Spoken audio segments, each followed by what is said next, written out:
Кыргыз-Россиялык өнүгүү фонду бүгүн Токмок шаарында ишкерлер үчүн жолугушуу өткөрдү. Аймактык жолугушуунун максаты жергиликтүү бийлик тармактарына, өкүлдөргө жана ишкерлерге фонд тууралуу кенен маалымат берүү. Иш чарада фонддун учурда жүргүзүп жаткан иш аракети жана долбоорлорду насыялоо боюнча маалымат берилди. Бүгүнкү күндө өнүгүү фонду 7,9 миллиард сомго каржылоону бекитти. Чүй облусунун ири 333 өндүрүш ишканасы насыя алган.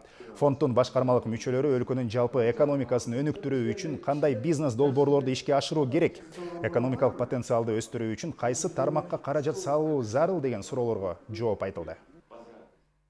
На сегодняшний день фонд готов предоставить две программы финансирования. Бүгүнкү күндө фонд каржылоонун эки түрүн сунуштоого даяр. Биринчи түрү бул түз каржылоо. Түз каржылоодо фонд өндүрүүчү ишкананын өсүп өнүгүшүнө түздөн түз жардам берет. Каржылоонун экинчи түрү болсо биздин өнөктөш коммерциялык банктар аркылуу кичи жана ири ишкерликти колдоо багытында жүргүзүлөт.